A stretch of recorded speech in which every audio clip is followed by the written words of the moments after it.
Sony ఎందుకు ఈ టైంలో ఫోన్ చేస్తుంది?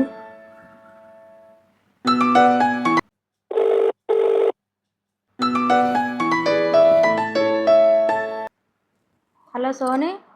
బాగున్నావా వదిన? బాగున్నా సోనీ, నువ్వు బాగున్నావా? బాగున్నా వదిన. అన్నయ్య లేడా? అన్నయ్య పడుకున్నాడు. ఏదైనా పని ఆరా సోనీ? ఒక్కసారి మాట్లాడాలి అన్నయ్యతో. లేపమంటావా సోనీ? వద్దులే వదిన, అన్నయ్య పడుకొని రేపు పొద్దున మాట్లాడుతా అన్నయ్యతో. ఏం జరిగిందిరా సోనీ, నాకు చెప్పకూడనిదా? అదేం లేదు వదిన, మా పెద్దనాన్న అద్దు దాటి దడి పెడుతుంటే నాన్న అప్పడానికి వెళ్తే మా పెద్దనాన్న కొడుకు నాన్ననే చేసుకున్నాడు వదిన.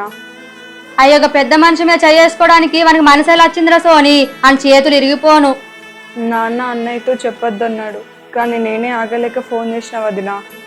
ఉండు సోనీ, మీ అన్నయ్యని లేపుతా. ఇప్పుడు వద్దు వదిన, రేపు లేచాక అన్నయ్యతో చెప్పు వదిన.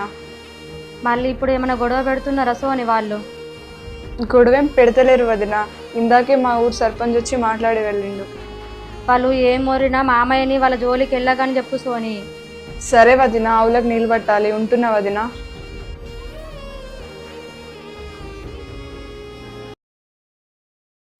రేపు పొద్దున గొడవ గురించి ఈయనతో చెప్తే అక్కడికి వెళ్తా అంటాడు.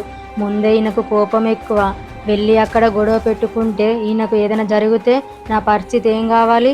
ఎలాగైనా సరే ఈ విషయం ఈయనకు తెలియకుండా ఉంటేనే మంచిది.